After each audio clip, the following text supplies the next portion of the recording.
Acclamé par la foule, visage serein, Cédric Herrou arrive au palais de justice.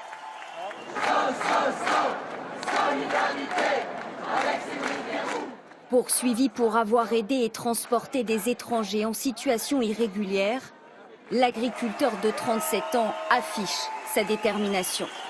Je suis sorti du procès assez troublé parce que les représentants de la justice n'étaient pas à l'écoute de ce qu'on disait. Nous, on parlait de personnes en danger, on parlait d'individus, d'histoires singulières. Et en face de nous, on avait des représentants de la justice, on avait un juge qui était là à nous incriminer parce qu'il parlait de personnes en situation irrégulière. Et nous, on parle de demandeurs d'asile. Et quand on voit les morts qu'il y a eu à la frontière, quand on voit les morts qui sont en Méditerranée, il y a une espèce de déni de la réalité de la part du gouvernement, de la part de l'État. Devant le palais de justice, 300 personnes réunies pour le soutenir. Des militants pour la plupart, membres d'un collectif d'aide aux migrants. Pour eux, ce procès n'a pas lieu d'être. S'occuper de gens qui sont dans la détresse, pour moi, ça n'a jamais été un délit. Ce qu'il a fait, c'est bien et il a eu raison de le faire. Son action est une action humaine. En octobre dernier, Cédric Herrou avait été interpellé pour l'occupation illégale d'un centre de vacances désaffecté appartenant à la SNCF. Sans autorisation, il avait conduit une cinquantaine de migrants à s'y installer. L'agriculteur producteur d'olives près de la frontière franco-italienne a également transporté et hébergé chez lui des réfugiés. À travers son procès, Cédric Herrou compte dénoncer les insuffisances de l'État en matière d'accueil des migrants. Il encourt 5 ans de prison et 30 000 € d'amende. Donc le Conseil constitutionnel a statué après notre QPC. J'étais en procès, ça a été jusqu'en cassation. On a fait une QPC, donc une question prioritaire de constitutionnalité. On a demandé au Conseil constitutionnel si ce qu'on appelle le délit de solidarité ne mettait pas à défaut la valeur française, soit la notion de fraternité. Je rappelle que notre devise c'est liberté, égalité, fraternité. Et ça n'était pas à défaut la valeur de fraternité, c'est la question de la fraternité. Le Conseil constitutionnel a répondu favorablement à notre question. Donc depuis le juillet 2018, une date historique, la fraternité a été mise dans la Constitution. Donc toutes lois devront respecter la notion de fraternité. Et donc du coup, il ne sera plus possible d'incriminer une personne qui en aide une autre, même en situation irrégulière, et de l'incriminer et de la condamner. Et ce qui était le cas avant.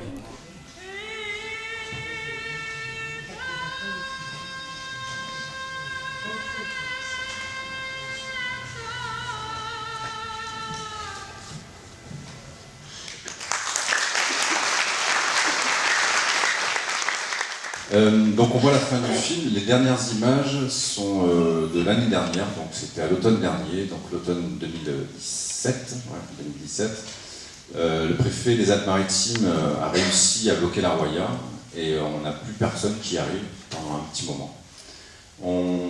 Durant du temps où c'est calme, on prend des gens qui sont à la rue à Nice et on les héberge à la maison. En fait, il faut se comprendre que la France, en 2015, met en place des frontières sans considérer les conséquences de la fermeture de frontières.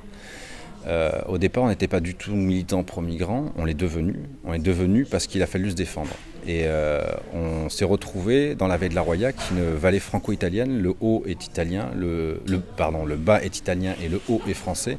Et on s'est retrouvé avec des gamins, avec des femmes, des familles, des jeunes hommes en train de crever sur les routes. On s'est retrouvé avec des gens en déperdition, on s'est retrouvé avec des gens marchant le long des routes la nuit, une route très dangereuse, hein, c'est les Alpes. Et donc du coup, il a fallu réagir et on s'est dit comment faire. Donc à un moment, on a fait du mimétisme en face de notre ennemi. Notre ennemi, c'était et c'est toujours le préfet des Alpes-Maritimes, qui lui utilise la justice pour nous incriminer. Il utilise les médias pour nous incriminer, nous insulter et diffamer. Et donc on s'est dit, on va utiliser à nous-mêmes la justice, on va utiliser nous-mêmes aussi les médias pour lutter contre cet État qui ne prenait pas en considération la problématique dans la vallée de la Roya. Donc on s'est servi des médias pour crier haut et fort des irrégularités commises par le préfet des Alpes-Maritimes. On a fait condamner le préfet des Alpes-Maritimes à plusieurs reprises. Mon avocat Zioloumi a fait condamner le préfet des Alpes-Maritimes à 300 reprises. et pour entrave grave à la demande d'asile, pour avoir refoulé des mineurs isolés en Italie. Mais le constat, pour tous, que ce soit pour moi, habitant de la Vallée de la Roya, pour les associations militantes et pour les policiers, qui m'ont quand même mis en garde à vue une dizaine de fois. Donc forcément, on a des liens avec la police, avec qui on a des rapports très cordiaux et courtois. Et le bilan de tous, c'est de dire cette frontière a créé des personnes en situation irrégulière, cette frontière a créé des réseaux de passeurs, cette frontière a créé des réseaux de pédophilie, de prostitution, et qu'il y a un moment, c'est qu'on ne peut pas fermer une frontière comme ça, en claquement de doigts, sans en gérer les conséquences. Là, on a une nouvelle vague migratoire, et on laisse des pays comme l'Italie, comme la Grèce, faire le travail de l'Europe tout seul, et on voit les conséquences, donc une montée de l'extrême droite, des actions violentes de la part de militants d'extrême droite en Italie ou en Grèce.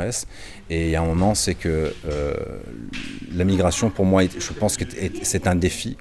On parle souvent de chance migratoire. Pour moi, c'est pas une chance, c'est des gens qui sont déracinés, c'est des gens qui n'ont pas envie d'être là.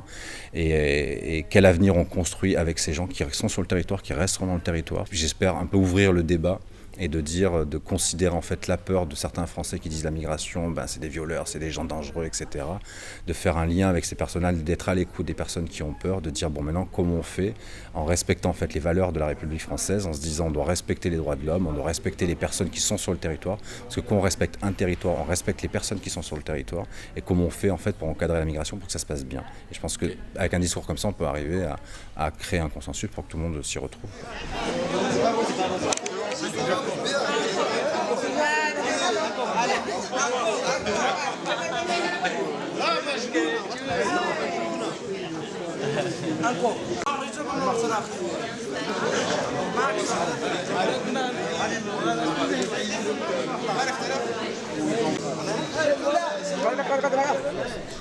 Après, je suis pas iconique, je sais pas, non, je suis pas un héros, je suis pas tout ça. Moi, je suis juste un porte-parole d'une action, en fait. Je pense faire de la politique. Pour moi, c'est de la politique, et je parle au nom des personnes en migration et au nom des personnes qui accueillent et qui hébergent. Et c'est vrai que ce qui est troublant, c'est qu'on agit. Après, je demande pas aux gens d'agir 24 heures sur 24 comme je peux le faire. Chacun le fait à son niveau, avec ses problèmes de travail, de famille, etc. Chacun fait comme il peut. Et c'est vrai qu'on est 24 heures sur 24 et qu'on voit des gens être complètement fermés sur eux-mêmes, sans regard en fait sur la détresse qu'il y a autour d'eux, et une espèce d'insensibilisation de l'autre. Et ce qu'on voit, c'est beaucoup de gens en fait qui sont dans leur monde, dans leur but, dans leurs problèmes, et qui n'ont pas conscience du monde qui les entoure et conscience de la détresse. Et c'est vrai que ça peut être difficile, mais il faut savoir que ça fait du bien aussi d'être conscient de la détresse de l'autre, et ça aide à aller bien aussi, parce que aider l'autre, ça fait du bien. Et forcément, il y a une contrepartie dans l'aide. On a cherché, pour mon procès, les juges ont cherché une contrepartie directe ou indirecte. Ils ont trouvé la contrepartie militante. On m'a condamné parce qu'il y avait une contrepartie militante, mais la contrepartie, c'est pas le militantisme en fait. La contrepartie, ce sont les sourires, ce sont le bien-être et se sentir, parce que ça fait du bien d'aider l'autre, malgré tout, quoi. Et c'est enrichissant d'aider l'autre. Et quand on aide quelqu'un, on s'aide soi-même aussi, et c'est important de le faire, quoi.